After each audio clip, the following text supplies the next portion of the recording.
Night tiffin முடிஞ்சிருச்சுங்க. கிச்சனை clean பண்ணி பாத்திரம்லாம் கழுவி எல்லாம் முடிச்சாச்சு. நாளைக்கு காலையில் வந்து டிஃபன் என்ன செய்யலாம்னு யோசிச்சப்ப அடை செய்யலாம்னு சொன்னிச்சு பாப்பா. அடை செஞ்சு கொடுங்கம்மா அப்படின்ட்டு. அதனால் அடைக்கு வந்து இப்போ ஊற வைக்க போகிறேன். எத்தனை வகையான பருப்பு ஊற வச்சு அடை செய்ய போகிறேன்னு பார்க்கலாம் வாங்க. பாப்பா அடை கேட்டுருச்சு. ஹெல்த்தியான ஒரு அடை செய்ய போகிறோம். அதுக்கு வீட்டில் இருக்க எல்லா பருப்பையும் போட்டு நைட்டே ஊற வைக்க போகிறாங்க. சரியா? இது வந்து இட்லி அரிசி. ஓகே. அடுத்தது வந்து ரேசன் புழுங்கரிசி. சரியா? இது எதுக்குமே அளவு கிடையாதுங்க, நம்ம போட்டுக்கிறது தான். ஓகே. அதுக்கப்புறம் வந்து இட்லி அரிசி போட்டாச்சு, ரேசன் புழுங்கரிசி போட்டாச்சு, ரேசன் பச்சரிசி. இந்த வாட்டி அப்படியே சூப்பராக போட்டிருந்தாங்க. வெள்ளை வெள்ளைன்னு முறுக்கு களி நல்லா காய வைக்கலாம் இல்லை, சூப்பராக போட்டிருக்காங்க. இது பச்சரிசி. 3 வகையான அரிசியை போட்டாச்சு. ஓகே. அடுத்து என்ன போடுறோம் அப்படின்னு கேட்டால் கடலை பருப்பு. கடலைப்பருப்பு ஒரு பிடி. அடுத்தது வந்து உளுந்தம்பருப்பு ஒரு பிடி. அடுத்தது வந்து துவரம்பருப்பு ஒரு பிடி. சரியா? அடுத்தது வந்து பச்சைப்பயிறு, இந்த பாசி பயிறு பச்சைப்பயிறு. சரியா? அது ஒரு பிடி. ஓகே. அப்புறம் என்ன இருக்குது? எல்லாமே போட்டாச்சு. இப்போதைக்கு தாங்க பருப்பு இருக்குது வீட்டில். சரியா? எல்லாத்தையும் போட்டாச்சு. பாசி பருப்பு போட்டுக்கலாம், வேணாம், போட்ட பருப்பு வரைக்கும் போதும். இதை நல்லா 4-5 வாட்டி கழுவிடலாம். அரிசியை நல்லா களைஞ்சிக்கலாம். அரிசி பருப்பு எல்லா பருப்பும் போட்டோம்ல, பாருங்க கலராக இருக்கும். நல்லா கலராக களைஞ்சிக்கலாம். ஒரு 4-5 வாட்டி களைஞ்சிக்கலாம்.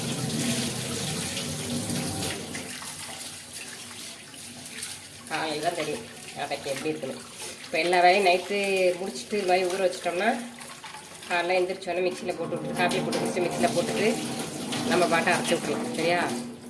இப்போ இது போதும் எங்களுக்கு. அப்படி ஆளுக்கு 2 அடைக்கு மேலே திங்க முடியாது. இதுவே போதும், 1 குண்டா மாவு வந்துடும். அதனால தான். சரியா? இதுக்கு அளவே கிடையாது, நம்ம போட்டுக்கிறது தான். குடும்பத்தில் எத்தனை பேர் இருக்காங்களோ அதுக்கு இந்த மாதிரி வச்சு ஊற வச்சுக்கலாம்.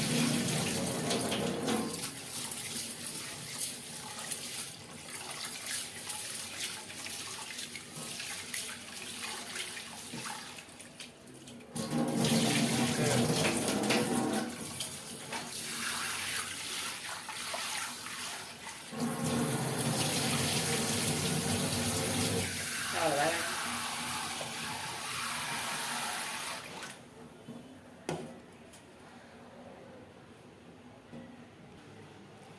நம்ம களைஞ்சதுக்கப்புறம் அந்த பாருங்கள் வெள்ளையாக வந்து தெரியுதா அரிசியெல்லாம் கிடக்கிறது. அவ்வளோதான் பக்குவம். களைஞ்சது 5 வாட்டி களைஞ்சி தண்ணி ஊற்றி வச்சாச்சு. நைட்டு ஃபுல்லாக உரட்டும். நான் போய் தூங்க போகிறேன். நீங்களும் தூங்குங்க, முடி வச்சிடலாம். சரியா? காலையில் வந்து பார்த்துட்டு அரைச்சி அடை சுடலாம். Okay, bye, good night. Hi friends, good morning. Night அடை செய்கிறதுக்காக அரிசியை ஊற வச்சுருந்தோம். இப்போ காலையில் எப்படி இருக்குன்னு பார்ப்போம். பாலை காய்ச்சி காப்பி போட்டுக்கலாம் அப்படின்னு சொல்லிட்டு பாலை காய வச்சாச்சுங்க. பால் காஞ்சிருச்சு. காப்பியை குடிச்சிட்டு அரிசியை பார்ப்போம். வாங்க அரிசி எப்படி இருக்குன்னு பார்ப்போம். காப்பி குடிச்சாச்சுங்க. ஊற வச்ச அரிசி நிறையோடு இருக்காங்க. இதை போய் இப்போ ஒரு கழுவிடலாம். ஏன்னா நைட்டே ஊற வச்சுட்டா கொஞ்சம் புளிச்சிருக்கும்ல தண்ணி. இந்த தண்ணியை ஊற்றி அரைக்க வேணாம். ஒரு கழுவி எடுத்துகிட்டு வந்துடுறேன்.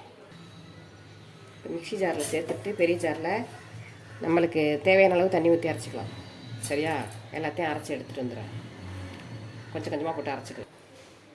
2 வாட்டி அரைச்சி நான் ஊற்றிருக்கேன் பாருங்கள். இதுதான் ஃபைனல் லாஸ்ட் ரவுண்டு இதில் இருக்கிறது. இப்போ இதில் தேவையான உப்பு சேர்த்துக்கலாம். ஓகேவா? காரத்துக்கு காஞ்ச மிளகாய் ஒரு 5 காஞ்ச மிளகாய், மஞ்சாத்தூள் இதை போட்டுட்டு இதில் கொஞ்சம் சோம்பு போடணும். இப்போ இதை அரைச்சிட்டு நம்ம அடுத்த ரவுண்டு எல்லாம் போட்டு அரைப்போம், அப்போ போட்டுக்கலாம் சோம்பு. இப்போ இதை மட்டும் அரைச்சி இதில் ஊற்றிடலாம். ஓகேவா? லாஸ்ட்டு தான் அரைச்சாச்சு. ஓகேங்களா? இது மிளகாய் மஞ்சத்தூள் போட்டனால கலர் வந்துருச்சா? எல்லாத்தையும் சேர்த்துக்கிட்டாச்சு. அப்போல்லாம் வந்து கலையரிசி அம்மா வந்து வீட்டில் உரக்கல் ஆட்டுக்கல்லில் போட்டு அரைச்சி சின்ன வெங்காயம் முருங்கைக்கீரைலாம் போட்டு தேங்காயெல்லாம் போட்டு நல்லெண்ணெய் ஊற்றி விறகடுப்பில் தோசைக்கல்லில் சுட்டு தருவாங்க. டடா ஆட்டுக்கல்லுக்கும் விறகடுப்புக்கும் இரும்பு தோசைக்கல் வச்சு சுட்டாங்கன்னா சக்கரை தாங்க தொட்டுக்கு சாப்பிடுவோம். ஜீனி தொட்டுக்கு சாப்பிட்டா சுட்ட அடுப்புக்கிட்டே உட்காந்து சாப்பிடுவோம். அதுவும் இந்த மழை நேரத்தில் சுட்ட அப்படி இருக்கும். அடுப்புக்கு பக்கத்தில் விறகடுப்பு பக்கத்தில் வந்து அந்த குளிர் காஞ்சிக்கிட்டு அடையை சாப்பிட்டோன்னு வச்சுக்கோங்களேன். அடடடா அமிர்தமாக இருக்குங்க, அமிர்தமாக இருக்கும். இப்போ இது வரைக்கும் அரைச்சாச்சு. இப்போ இது வரைக்கும் இது முடிஞ்சிருச்சு. சரியா? அடுத்து இப்போ என்ன செய்யணும்னா அதே ஜார் அப்படியே எடுத்து வச்சுக்கிட்டு கொஞ்சமாக சோம்பு, ஓகே,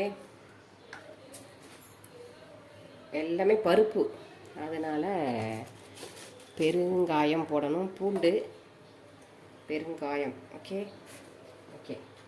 அடுத்தது என்ன சேர்க்க போகிறோம் அப்படின்னா வெங்காயம், சின்ன வெங்காயம் பொடி பொடியாக நறுக்கி சேர்த்தோம்னா சூப்பராக இருக்கும். சின்ன வெங்காயம் நறுக்கிறது அது பெரிய வேலை, அதனால பெரிய வெங்காயத்தை போட்டுருவோம். ஓகேவா? அதுக்கப்புறம் வந்து கருவேப்பிலை, கண்ணுக்கு தலைமுடிக்கு எல்லாத்துக்கும் நல்லதான கருவேப்பிலை சேர்த்துக்கலாம். இரும்பு சத்து முருங்கைக்கீரை, ஓகேவா? இதில் எவ்வளோ இந்த இதுலேயும் எவ்வளோ சத்துக்கள் இருக்குது அதை சேர்க்குறோம். தேங்காய் பூ கொஞ்சம் ஒரு கை, ஓகேவா?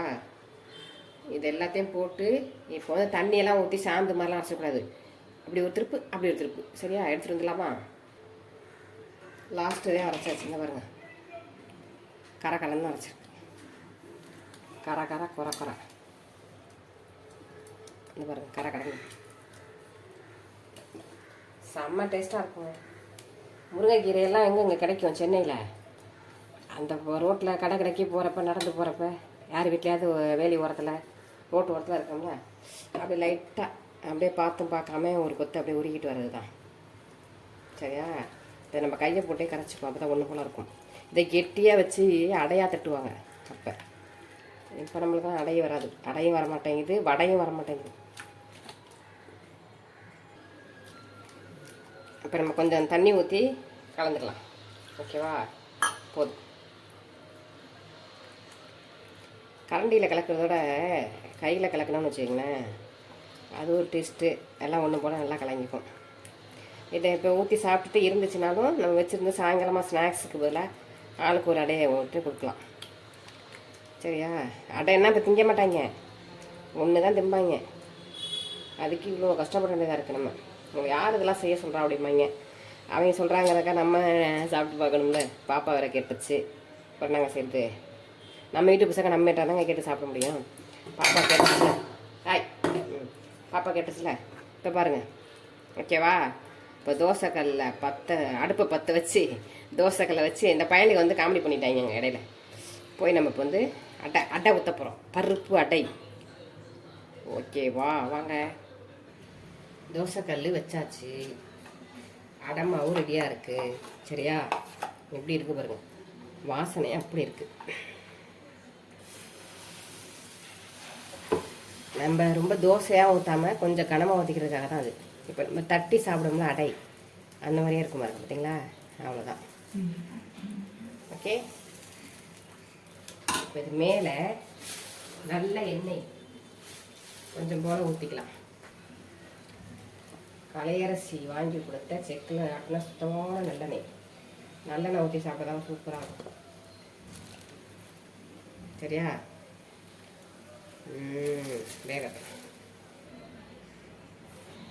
எங்கேங்க உப்பிக்கிட்டு வருது பாருங்க, அடை ரெடி ஆயிடுச்சு. இப்போ அப்படியே லைட்டாக எடுத்து விட்டோம்னா வந்துடும்.